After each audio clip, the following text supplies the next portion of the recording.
Hi, so recently Bluetti got in touch and asked if I wanted to take a look at one of their newly released power bank products. And I thought, yeah, it might be quite interesting to take a look at this. They did supply this for free, but I'm not being paid. And obviously, as usual, you know, these are all my opinions. I've not agreed to hide anything. We'll see. But the reviews I've seen of other products, they seem to be fairly decent. This is the AC500. And this is targeted at sort of home backup type applications. And when I got the initial invite, I just had a very quick look. But when this thing actually turned up, it's a bit of a beast. Just to give you some idea of the size, here you go, there's a banana for scale. And this is just the charger and inverter. There is actually no battery inside this unit. This is a modular system, and this is the battery.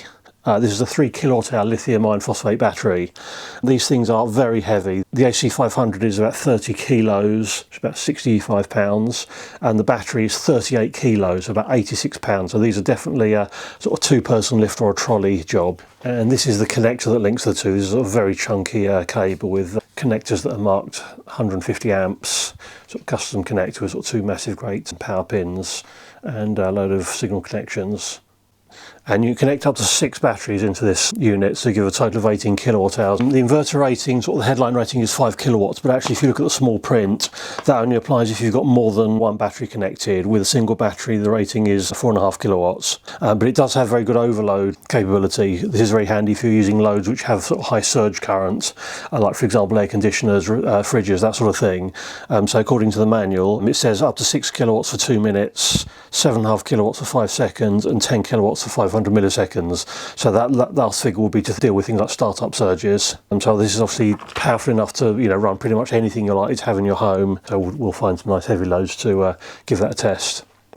And basically the setup is designed to run basically like an uninterruptible power supply, so you can have mains going into it, then your load's connected to the output, and when the mains drops out it'll switch over to the battery supply. And obviously you can also use it just as a standalone power supply to replace a generator. The other neat feature is it's got like a timed mode, so that where for example you've got a cheap electricity tariff overnight, for example I've got a tariff for charging my car that gives me 4 hours of cheap electricity, and you can actually tell it to only charge during certain hours. And also for discharging you can tell it to switch between the mains and the battery for other periods of time. So you can actually tell it to sort of prioritise charging during cheap rate and prioritise discharging outside of that time or at other times. So we'll start by just taking a quick look around. This is the UK and European version. There was a US version which was launched a little while ago that's got different connectors, but it's sort of basically the same product. So the UK version, we've got 5 standard 13 amp sockets, and for the high current output 32 amps max, which is this sort of non-standard connector. I suspect the reason they've gone for this connector is that pretty much the only sort of 32 amp standard in Europe is the Commando C-form type connector, which would I think be just too big to fit on this thing, so I don't think they had much choice. But unfortunately the plug for this, they don't have that in stock at the moment. I've managed to find something to improvise a connection for the moment, but obviously I don't recommend you do that. We've got a number of DC outputs. We've got 2 USB-C 100 watt, 2 USB-A 18 watt, and 2 USB-A 5 volt 3 amp. So these will be the USB-A power delivery option. These are just straight 5 volts 3 amps. Over here we've got 12 volts to 30 amps, 24 volts to 10 amps. Now the 12 volt output is using another custom connector because it's capable of 30 amps, but the 24 volts is using a car accessory connector, which for 24 volts there is a warning saying 24 volt output only, but to use a connector that is like a very common standard of 12 volts for a 24 volt output, I think is probably not a great idea. Also, I mean, I don't like these connectors anyway, even at 10 amps. There's so many really dodgy plugs out there that will get ridiculously hot. I think they should have probably just used a different custom connector for that and supplied as a cable. These rubber covers I don't think are particularly effective. For the round connectors, if they're pushed on, they sort of fit reasonably well and might be sort of vaguely splash proof. But the problem is that for the things like the USB connectors, they only just sort of fit in, and there's almost no retention on there. So any water running down the side would get in there, I'm pretty sure. So they're even less effective for the 13 amp because obviously this is just a flat panel there. There's sort of gap down the sides. There's no real retention of that. So to be honest, I think these are really a waste of time. I might end up taking them off because they're quite annoying. They don't really serve much in the way of, okay, if you've got like a splash happening to go that way, they might give some protection, but in terms of any sort of rain running down, I think they're pretty effective. So this is not really something you'd want to use outdoors without sort of complete rain protection. On the side we've got 2 battery connectors, similar to car charging connectors, they've got these plastic inserts in the tips to protect the finish of the plug when it plugs in. If you've got two batteries, you plug one into each socket, just to obviously minimise the load on each connector. Now over here, this is the mains input. Now again, they've used a non-standard connector, but I can understand why. On the European version, this is rated at, although this says 50 amps, the maximum is actually 27 amps for Europe. I think 50 amps only applies to the US version, so that's the mating plug. I think they've maybe missed a trick here. This is the standard lead that comes with it. This is a 13 amp mains lead, and by default, this is limited to a maximum of 10 amps for about 2.5 kilowatts of charge. You can manually adjust that down. You can also increase it. There's a special menu that you have to contact their customer service to get a password to activate, which lets you take it up to 27 amps. The user has to be quite careful because you don't want to be doing that if you're using a sort of standard 13 amp plug. Obviously you do have the 13 amp fuse, but it's generally agreed that these things shouldn't really be used for long periods for more than 10 amps due to the heating. But I think what they could maybe have done, which would have been an improvement, is if they made the decision to go to a custom connector, they could have added an extra pin on there, so they could have, say, a resistor in the plug to tell the unit how much current it's allowed to draw from that cable. So they could sell like a 13 amp plug with a 10 amp limit, they could sell a 32 amp plug with a 27 amp limit, could even perhaps integrate with a Type 2 EV connector so that it could actually interact with the charge point to limit its current according to what the charge point tells it can draw. And this is the DC charge input. This is rated at 12 to 150 volts at up to 15 amps. It's got two independent DC charge systems with maximum power point tracking, so you can connect solar and other renewable inputs to it. But also it means you can have two completely separate DC sources, and it will actually use both of them, pulling the maximum it can out of both of them. So for example, you could have two different sizes of solar panels. Maybe you get some old sort of recycled solar panels and have two arrays, or perhaps solar and wind, or solar and 12 volt battery source. So that's quite nice. You've got this two separate parallel DC charging sources. Now this bottom connector is marked communication interface. As far as I know, that's only used on the US version, because they do a version where you can have two of these to run split phase, 2 times 110 to get 240. Also on the top you've got these two 15 watt wireless phone chargers. On a product of this scale, I'm not really sure how useful these are going to be. The unit as a whole feels very solid. Obviously it is very heavy, but these handles are really solid. They don't flex at all when you lift them, but I say it is quite a lift, and it is really a sort of two-person job. On the battery, it does have some standalone functionality. Basically, the inverter can't do anything at all unless it's connected to the battery. You can't, for example, plug it into the mains and use the DC outputs. It has to have the battery connected to do anything. So on the front, we've got USB-A 18 watts, USB-C 100 watts, and we have a 12 volt output on an accessory plug. So that, to some extent, counters the criticism of having 24 volts on the main unit on one of these connectors. You do have 12 volts directly on the battery unit. The battery can run standalone if you want it to. And on the side we've got the battery interconnect, so the batteries are daisy chained. On this side we've got DC inputs. This is 12 to 60 volts up to 10 amps. So again for solar or charging for say a 12 volt car battery. This is a socket for a separate mains adapter that Bluetti supplies an optional extra, which is 58 volts. So this is for fairly fast charging on mains. So for example, if you want to charge the battery away from the main unit, then you could use that if you want to do it fairly quickly, or use the 12 volt for a slower charge. One of the criticisms of this unit is the documentation could be improved. Both the manual that comes with it and the online documentation has got a sort of few gaps in it. There are some videos that actually fill some of that in, but one of the major things that really caught me out, when you plug the inverter unit on its own into the mains, it won't actually do anything. Now, one of the reasons this caught me out is I got these in two separate shipments, and the inverter came a couple of days before the battery. So yeah, I plugged the thing expecting the front panel to light up, and it didn't. But even when I had the two connected together, I couldn't get anything to work. I thought, what's going on here? And again, this is something where the manual could be a bit clearer. These battery connectors go in with a sort of fairly satisfying click and a latch, and then there's a button to release it. But there's also this lock thing, which feels just like it's a mechanical lock. It doesn't allow you to press the release button. But after a lot of playing around and experimenting and frustration, thinking the thing wasn't working,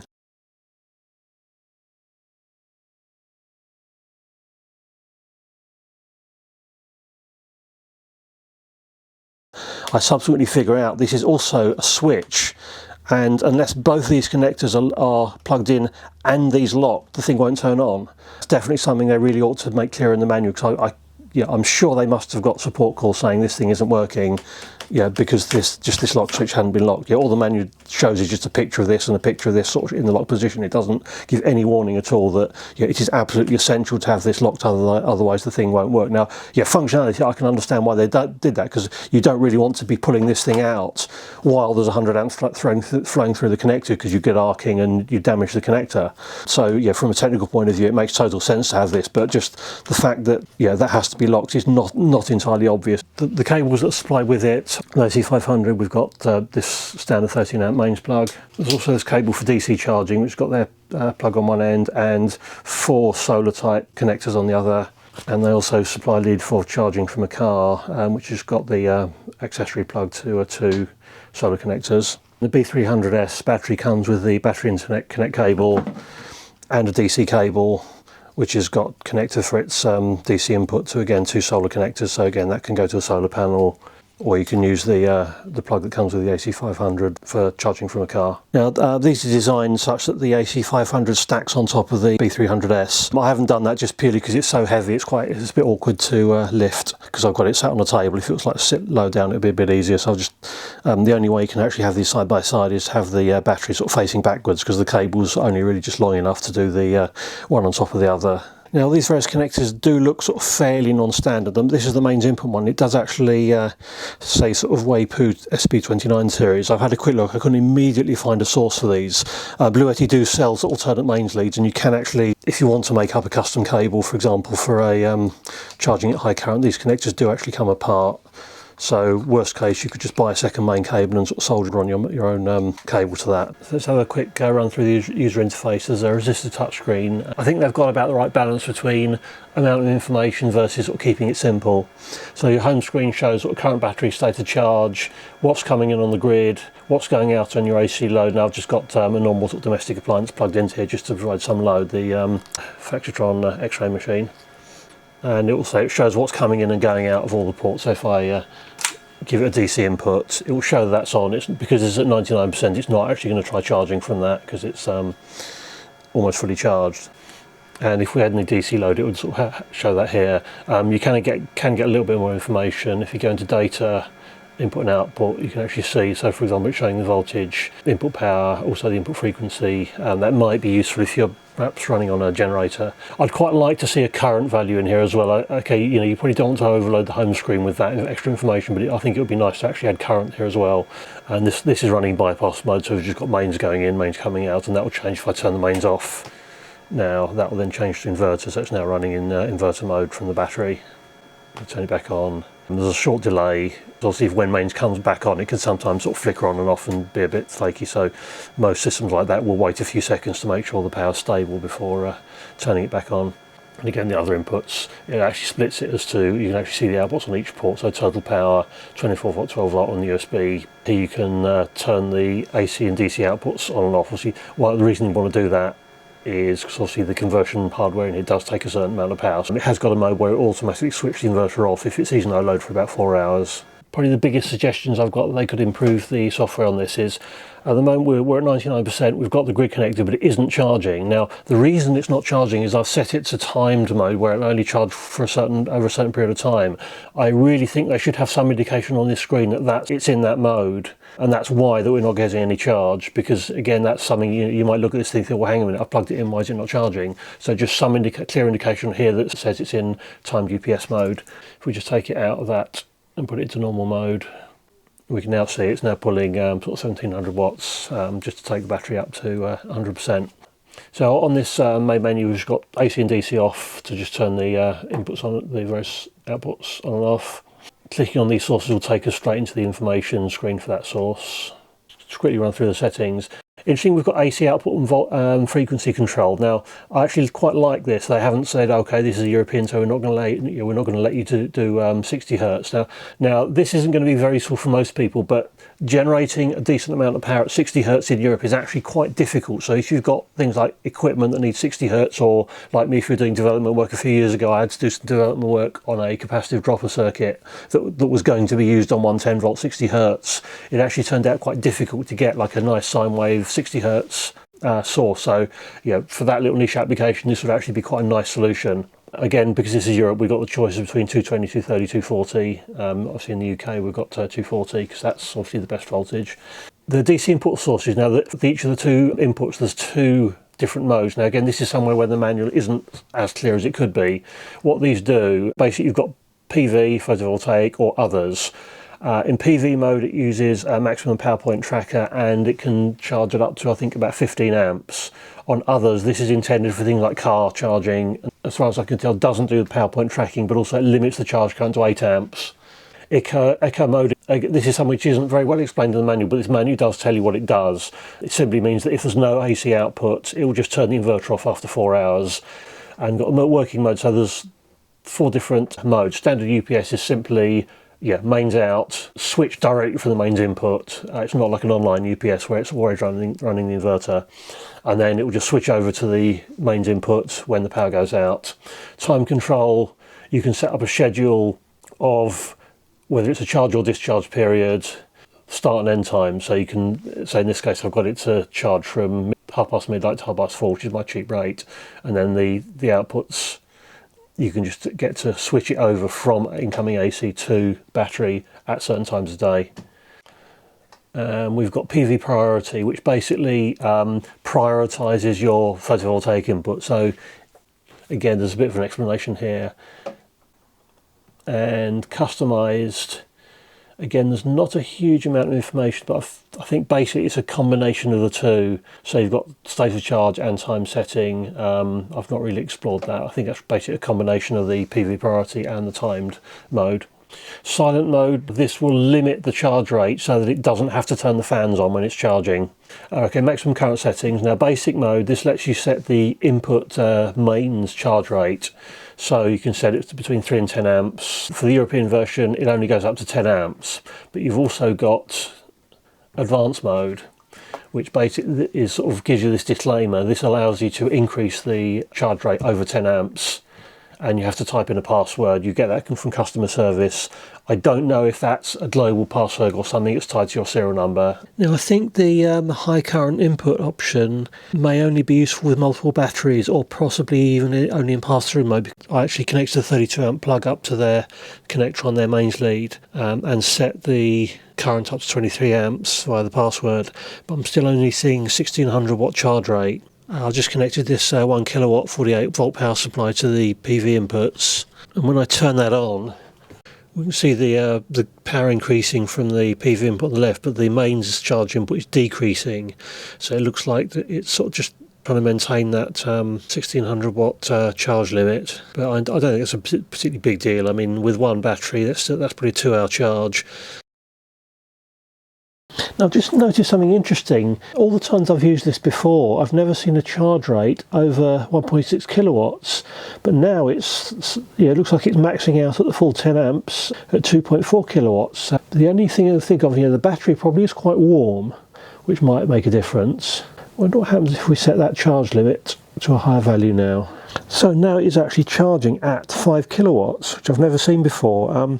So this does seem to be very inconsistent. I just discharged it all the way down again and just started a new charge with the higher charge current setting, and as usual it starts off at about 900. Then it goes up to about 3 kilowatts and stays there. I ran this up to about 30%, and then I sort of disconnected it because I was trying something else. And then when I sort of connected it, turned it back on, it was down at 1.6 kilowatts. So there is something very inconsistent about this charge limit. I don't really know what's going on, but I don't really have time to do lots of more tests to figure it out. But I don't think it's a major issue. It's just surprising. Okay, there might be some dependence on battery temperature. I know there is a battery heater, so it's possible that 5 kilowatts might have included some draw from the battery heater, although I don't think it's particularly cold today. But yeah, there's something a bit strange going on, but I don't really have time to investigate it fully. Power lifting mode.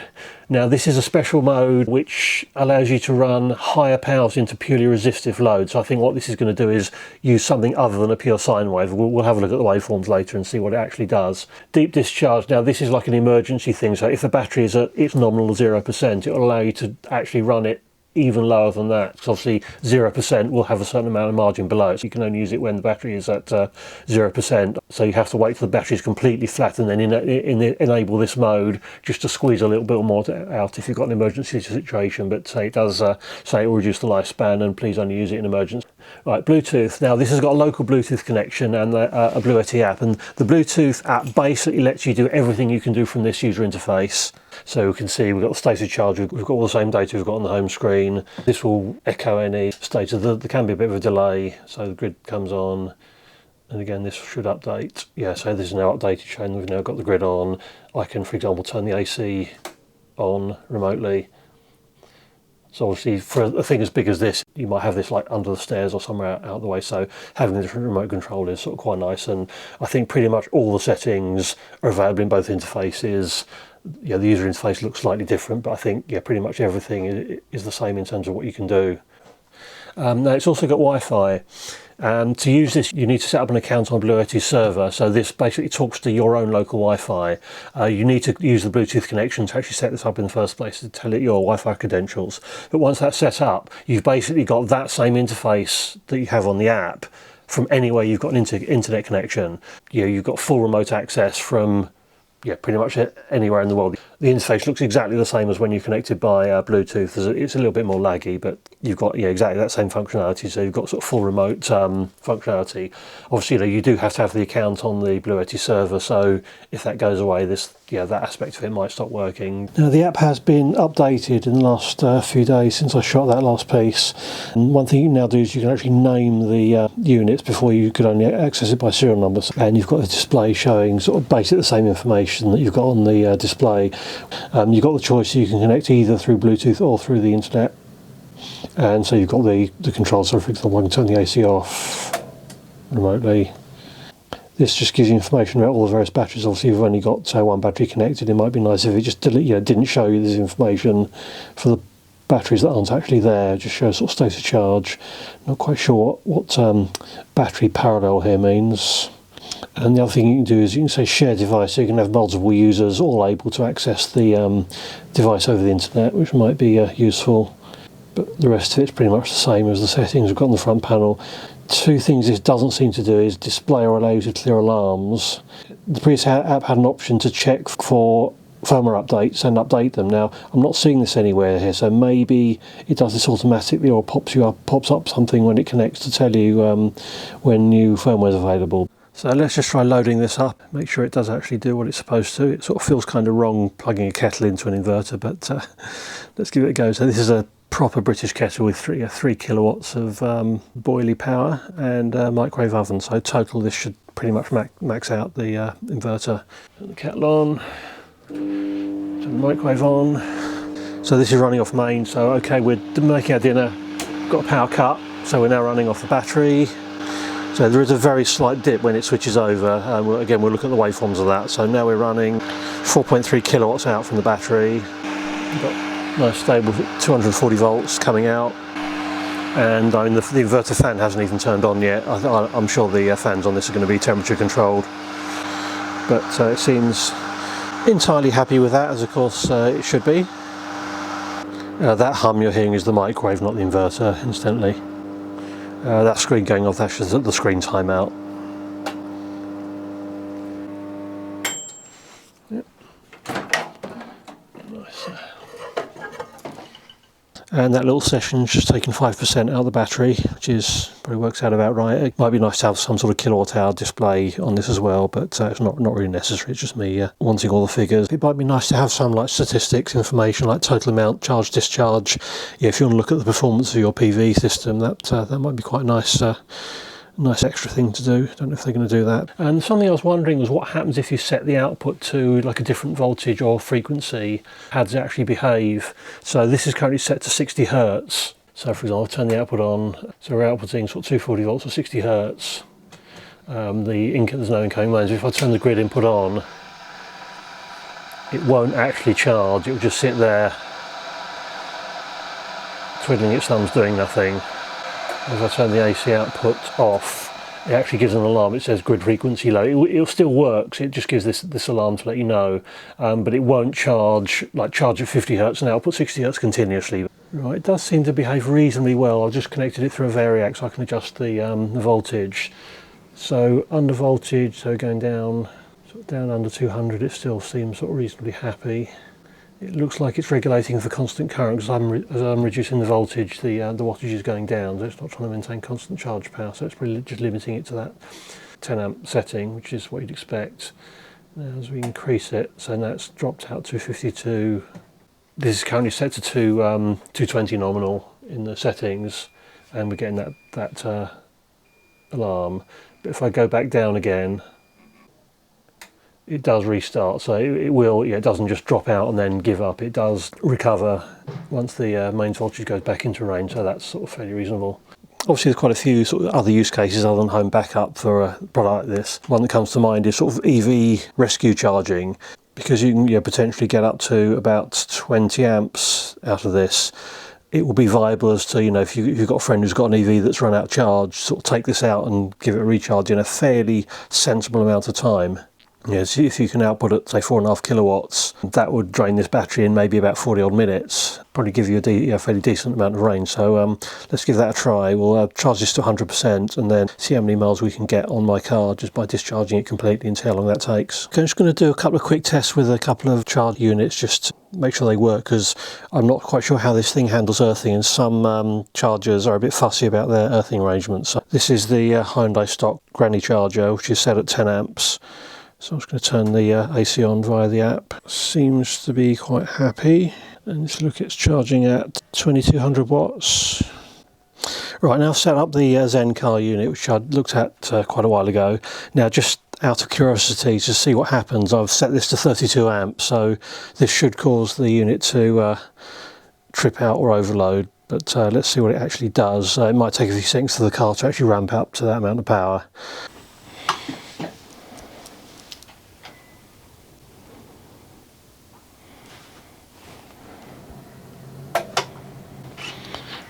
And it's tripped, and we've got an alarm, BMS overcurrent, which makes sense.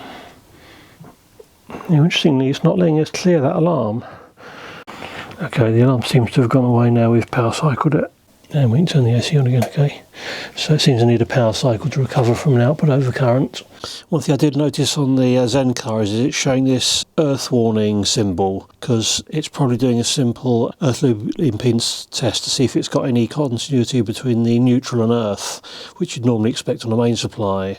So it is giving this warning, but it doesn't refuse to charge. Now that may be different for other chargers. I think you might have a hard time trying to charge a Renault Zoe in particular, because that's got rather fussy earth requirements. There are ways around that by potentially linking neutral to earth on the output for this, but because of the way this works in UPS mode, that does run a risk. If you then plug it into the mains with that on the output, you'd at the minimum probably trip any LCDs on the supply if it saw that neutral to earth link. But if you're just using this standalone, then let's say linking neutral to earth on this side would probably work. So I would expect that this is basically a floating supply that's not connected to either neutral or earth in its normal inverter mode.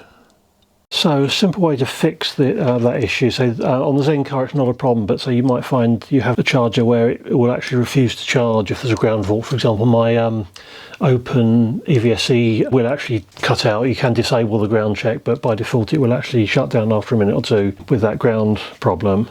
So as a simple fix, I've taken a standard 13 amp plug and linked the neutral and earth. Now I've put it through a small fuse. The reason for that is that if you were to accidentally plug this into a socket which had the live and neutral connected wrongly, you'd obviously be connecting directly between live and earth, which would make a bit of a bang. So at the very least this should really have a fuse or a very thin piece of wire. If I plug this into one of the spare 13 amp sockets, we can now see that bad earth indication goes away. If I just unplug it, you'll see it come back with the exclamation mark.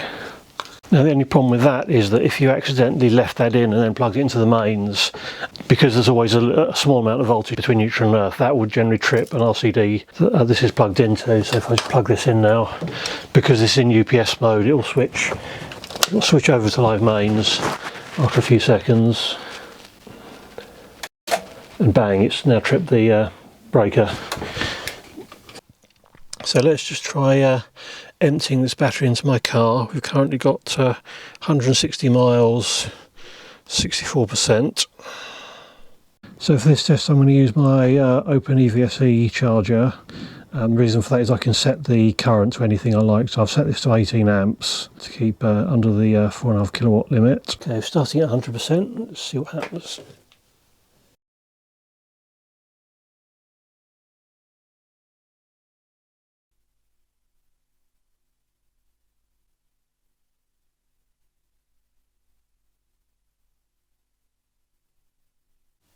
Okay, so we've now got 170 miles, 67%. My little ODB thing is saying we've added 2.4 kilowatt hours, but there's possibly quite a lot of measurement inaccuracies, so I'm not sure how accurate that is. It's maybe a little bit less than I was expecting though.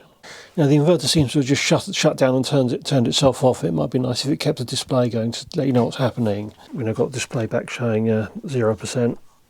And we do have an alarm showing which says D-BAT drained. I think that's just basically telling you that this thing shut down because the battery was completely drained. Doesn't seem to want to clear it. I think that may just be because it's at 0%. It's just giving this continuous alarm. It's not letting us turn anything on. Now let's just have a look to see if that deep discharge mode will do anything. Deep discharge on. Okay, we can now enable that. And we can now turn the DC on, so when you're at 0%, no, it looks like it won't let us turn the AC on, but it will let us turn the DC on. So again, we've got that little extra reserve that we could use to charge a phone or do something like that.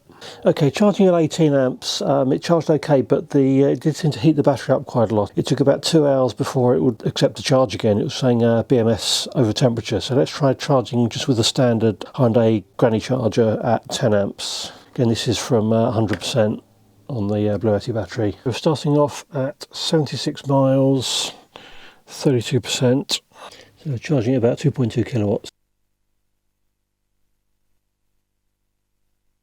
Okay, so this time it's actually just stopped. It hasn't completely shut down.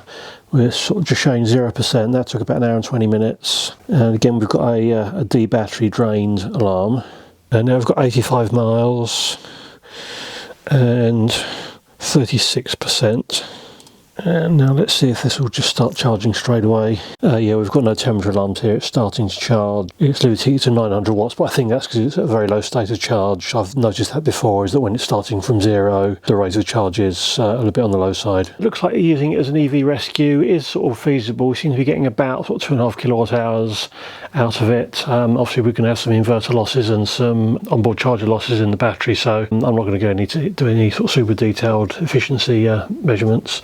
It does seem like a potential use case that does seem to work. Okay, so let's take a look at the waveforms this thing produces and how it behaves when it does the switchover. It's got the scope connected using differential probe across the output of the AC500, and we're also just using a little AC mains adapter to provide a reference from the incoming mains. So here the top is the output from the Bluetti and the bottom is the reference mains. Instead, the scope is also being powered from the Bluetti, so we can check if there's any major glitches, see if the scope will just carry on working. So one thing to notice, so this is just passing the mains straight through, the inverter's not running, so obviously the two are in sync. So let's cut the mains power. You see just a very short, about half a cycle of glitch. We can also now see that these are obviously not staying in sync because the Bluetti doesn't have any mains reference at all. It's just running off its own internal time base. And the scope was quite happy to carry on over that little glitch. And if we now turn the mains back on, there's a bit of a delay, but we can actually see that it's actually synchronizing it before it does the switch back on. It seems to actually be getting back in sync. I didn't see any glitch at all there. Let's just do another few power cycles, see what happens. So power off. So a tiny little glitch. So I suspect it's actually monitoring the sync and keeping the inverter sort of in sync, ready to switch over. Although the inverter's not providing any power, it's probably actually keeping synchronized so it can do a switch over. We're now running on the inverter and we can see it's not in sync with the mains. The distortion on that bottom trace is just because we're using a tiny little transformer. So you can see they're not sort of quite in sync, so we turn the mains back on. Now we can see it pulling itself into sync and then switching over. So when it's switching back over, when the mains recovers, there's almost no visible glitch at all. So turn the mains off again. Again, about half a cycle of glitch. Mains back on. Delay while it waits for it to stabilise. Pulls it back in sync and switches back with almost no disturbance at all. So that's a very clean switch. Obviously there are some products that might drop out from that switch over. I think anything with a switch mode power supply is going to have enough reserve power to keep going. Obviously that's with a very light load. Let's try doing the same thing with a bit more load. I'm just going to plug the car in again. So again, that's now on a 10 amp load running from the mains. Turn the mains off. The light on the car did sort of stop briefly, but it seems to be carrying on quite happily. Again, restore the mains. Sort of delay. Resync. And it switches back over. So the switch back from battery to mains looks very clean. And again, power cut again. Again, about half a cycle. The car does drop out briefly. But so the scope's been running off the output all the time. It's not mains back on, it's now synced and back running. Now let's investigate this power lifting mode. So we've got some extra loads. We've got our 3 kilowatt kettle and a fan heater which I can switch between 1 and 2 kilowatts. Okay, this is in normal mode with the power lifting off. So if we turn all our loads on, the voltage is fairly stable at 239 volts, but we've got an alarm on here saying inverter overload. So that's probably going to trip out at some point soon. I think the kettle might boil before that happens, but say it is clearly not happy with that sort of 5 kilowatt load. So now we'll turn the power lifting mode on. And now what's happened is it's actually reduced the voltage. We're now down at 233 volts. The kettle's just tripped off. So it seems to be that it just reduces the voltage to keep the inverter happy in that mode, which is why it says it's for resistive loads only, because obviously a switch mode load wouldn't reduce the current. In fact, it'd increase the current as the voltage decreases. So that's what the power lifting mode seems to be all about, just stopping it tripping out on a resistive load. Obviously you might have like a heating load that's thermostatic and it's sort of increasing and decreasing, so it just means that it keeps the power on, albeit at reduced voltage. Right, let's try on some slightly unfriendly loads. So a circular saw, 1020 watt circular saw, so 1000 watts isn't that much, but it does take a pretty hefty surge at startup. Normally off the mains you do see the lights dim when this thing starts up.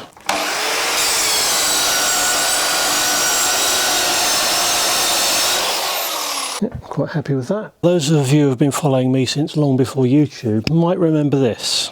So for those of you who might want to go out into the middle of a field and run an app controllable Jacob's ladder phone, let's see if it can handle it.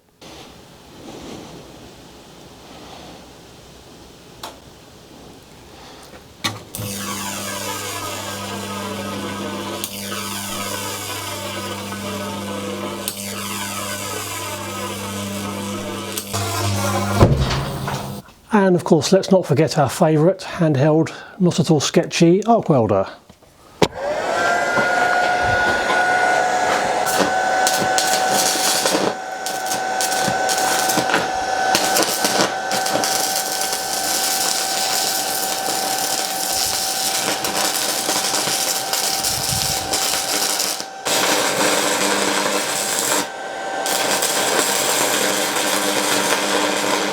So it seems to be, if not happy, at least grudgingly deal with all the abuse we can throw at it. Let's take a look inside. Right, this comes apart reasonably easily, but there are a couple of sort of hidden things. On the front panel there's 2 screws behind each of these labels. Fortunately these peel off reasonably well, but the less than obvious thing is that there's these bezels on each side, and these then conceal these screws down here which lift the whole top half off. And once you've got the 5 screws here, there's 2 there, another one on the back. This then lifts off. And there's just 3 boards in here. There's the 2 wireless phone chargers, and this looks like a wireless board. There's a little radio module on there and a few other little bits and pieces. And if we look in here, we can see two transformer cores. These are for the inverter. And these look like they've been potted into aluminium enclosures for sort of thermal reasons to conduct some heat up to the main heatsink. On this side, we can see, I think, about another 4 big inductors, toroidals this time. Again, these are potted into these aluminium enclosures. So overall, the build quality looks excellent. I can't really find anything to fault. It's a very nice mechanical build. The handles have got sort of these metal bars going through them. They bolt straight onto this aluminium bracket. And the ends are these sort of big chunky machined aluminium plates. There's one at each end with sort of massive heatsink assembly going between them. Everything's sort of built on a very sort of solid inner mechanical core. 2 fans at the end of each heatsink. So starting at this side, we've got 2 battery connectors coming in here. Now I think they're sharing some electronics between the charging and inverter stage, just looking at the number of heavy wires going various places. There doesn't seem to be any sort of separate sections for charge and discharge of the batteries from the main side. So this side we've got the battery connections coming in here. Appears to be 2 identical sections, and there's 4 wires going down here which goes to some inductors underneath, and these look like 2 completely symmetrical sections. The only thing I find quite puzzling here is this is a current sensor, but only one of the battery connectors goes through it. The battery connections do appear to be connected together in parallel, the 2 sockets for the battery packs, but only one of them is going through this current sensor. Now, there is just about enough room for both these to go through the core of this, but this sort of bolt-on connection gets a bit tight, so I'm not really sure what's going on there, whether that's an assembly error or whether there's some reason why they're only monitoring current on one of the battery connectors. There's no apparent difference between those connectors, in the manual or anything. It doesn't say that certain things have to be plugged into certain connectors, so that's a little bit of a head scratcher, but apart from that, everything else I think is sort of fairly clear. Over here, this board has got basically two completely separate sections. This is all the down conversion from the batteries are normally about 50 volts. So these are all the DC-DC converter stuff providing 24 and 12 volts, and the 12 volts is also used to power the phone charging and the USB front connectors. And then the bottom is the photovoltaic converter. This has got a 12 to 150 volt input range, and I think this boosts that up to the 400 volt nominal high voltage DC bus. Again, we've got 2 identical looking sections here. It uses the same inputs for 12 volt charging and photovoltaic, so it sort of covers the whole range. Some front end EMC filtering, bus capacitor. These are 1800 off 200 volt, and then they go off to a couple of transformers underneath. Incidentally, all the power semiconductors on here, wherever you see these white plastic pieces, these are basically mounting blocks that press the power semiconductors on the heatsink. So it means that by unscrewing all these, the whole thing comes away without needing to unsolder anything. The leads are soldered in up through the PCB. If we get a side view of that. So here there's a thermal pad here, the actual device, you can just about see in black there, and then there's this plastic block that pushes this against the heatsink when it's tightened up. So it's a fairly neat system. And on the top there's a control board. This is all the control monitoring stuff. Lots of analog multiplexers for sort of monitoring things. A couple of Texas Instruments TMS320 digital signal processors that are actually handling all the real-time sort of power conversion stuff. Bunch of isolators, opto isolators and digital isolators over here. Quite a lot of unpopulated connectors here. For example, here there's a whole load of connectors prefixed gen, so this is clearly for some sort of integration with the generator, like automatic backup, switch over and so on. There's a few sort of CAN bus interfaces, so it looks like it's using CAN bus to communicate with the battery and sort of various other things. This is the connector that goes to that communications interface, plug on the side. So it looks like we've got a CAN bus, some sort of sync signals, that's about it. And these are the signal connectors for the from the battery connector. So again, we've got CAN bus, key, which I think is the on-off button, wake for some sort of wake-up signal. There's a wireless board here. This has got an ESP32 on it. A few other just bits of power and interfacing stuff on there. The main stuff is going on this side. One sort of huge great board. So this is our mains input here. I couldn't see a bridge rectifier, but they may well be using synchronous rectification on here for efficiency. There are some power semiconductors around there. Big bus capacitors. These are 470 microfarad, 450 volts, and there's sort of 7 of those. So huge, great DC bus capacitance. I think as we go here, this is sort of the inverting and charging side of things. There's 4 connections coming up here, which I think these go for the other side of the inductor that goes onto that battery board. So I think this is probably for the main inverter and charging function. I think these are the outputs from the inductor for the photovoltaic converter. And there's a few sort of filter capacitors here. The inverter topology for this sort of thing is usually sort of a high voltage bus and then an H bridge, then chops that at high frequency using pulse width modulation to produce the actual sine wave, and then some filtering. So you've got these sort of great big capacitors. These are 30 microfarads, 450 volt. I think the same again then. They're made by Hong Farad. And then some more sort of film capacitors down here. These blue ones, this will just be filtering the output waveform. And the mains outputs down here, we've got 2 pairs of relays. These are rated 60 amps, so this is clearly the input AC and then the output AC, and this can do a AC pass-through for like a UPS type application. So the sort of AC inputs get connected to the AC outputs until the power fails, then it switches over to the inverter, and then these connections just go out to the front panel sockets. And on the front panel, this is the display board. This is the USB output board. It seems to have 2 sort of converter daughter boards onto a mounting board, and then all the USB sockets are mounted on this front PCB. Inside the top cover we've got these 2 wireless phone charge boards, and this display module is actually made by the same company that we saw on that laser machine I took apart recently, DWin. So it's like a display processor that handles all the graphics and stuff and just uses a sort of low bandwidth interface to the host. Looks like it's just a simple UART interface. We've got sort of TXRX, unpopulated radio module, probably Bluetooth for some applications, SD card which may be used for loading the data into the onboard flash for the display chip, power supply stuff for the backlight, and a touchscreen interface. One thing I noticed is quite a lot of these little yellow transformers. These are actually little local isolated power supplies. There's actually 13 of these in total across all the boards. There's a sort of an AC bus that goes all around all of these just to feed the input side of these transformers, the local isolated supplies. There's isolators around them, so all the power sections of this are all a few other random details. A little current sense here, that's for the load current sensing, which appears to be in series with one of the transformer connectors.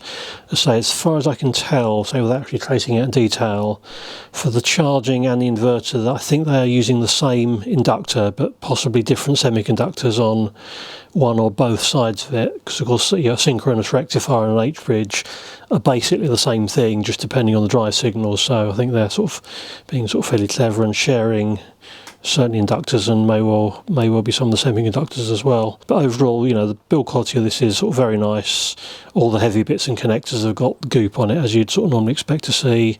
I mean, I'm a little bit puzzled why sort of people put goop on things like JST connectors, because they do actually self-latch quite well. Bit of a mixture of sort of JST type connectors and a few of these plug-in terminal blocks. Obviously, maybe use these for high currents. Even things like the Wi-Fi module, which clearly aren't carrying a significant amount of current, are using these, but they're nicely sort of ferruled in. So all the building construction is pretty nice. The boards are all conformal coated as well, so obviously if you've got any condensation or moisture issues, that protects the board against that. So that's also quite nice. But no, I can't really fault the actual electronic and mechanical build quality of this thing at all. It's sort of very, very nicely made. All the wiring's got these nice little printed sleeves on them, giving some description as to what they are. All the connectors are obviously different, so they can't plug into the wrong place. Again, things like all these are all nicely labelled. They correspond with the labels on the PCB. A lot of the signals on the PCB are labelled. So for example here, that's NTC, so that'll be a sort of temperature sensor. There are a couple of temperature sensors on the heatsink, and I've seen a few other NTC connectors, so they're obviously monitoring temperature in all the places where it matters. Okay, so let's take a look inside the battery. First, you notice these huge terminals connecting to the battery connectors. This looks more heavy duty than the ones on the AC500, so I wonder if maybe they've planned to have this capable of providing more power to a high-powered inverter or something. Got like doubled up wires from each connector to these connectors up here. This is one set of cables. This is the negative from the battery, and you can see some of the cells down here. These are 32700 6 amp hour lithium iron phosphide batteries, and there seems to be sort of 2 modules, one at each end. And on the top there's two main modules. This one on the right is the battery management board, and you see this massive array of MOSFETs. This is just switching the battery output to the connector. There's like 16 MOSFETs in parallel, and also these big sort of metal chunks reinforcing the copper on the PCB. The battery positive comes in, goes through 4 50 amp fuses in parallel. There is an option on the board for another 2, and these just go back through to the bus connection to the rear socket. So the batteries, that's the battery connections, goes through there, back onto this bus bar, back onto this set of terminals for the battery connectors on the back, and then the battery negative comes in through this MOSFET switch to the negative terminal of the battery. So these are clearly N-channel MOSFETs, because those are generally more efficient, providing that switching of the main battery supply to the rear connector. And down here we can see some current shunts for measuring the current going through all this lot. So this terminal on the back, this is where the battery negative comes in, so it goes through the current shunt and then through the MOSFETs, then out to the rear panel connector. Down here we can see the cell balancing resistors. So these are used to discharge individual cells if their voltage is higher than any of the others. There's a Maxim BMS chip driving those, and it's a Freescale microcontroller running everything else. Labelled programming header, marked download. Not quite sure why there's so much stuff here, and obviously there will be some circuitry to generate a low voltage supply from the battery bus voltage, but does seem to be quite a lot on here, unless maybe there's some charge regulation going on here. So, and there is this board on the end, which I was presuming is doing charging and also providing the output for the low voltage front panel output, the 12 volt output, and then the low voltage for the USB things.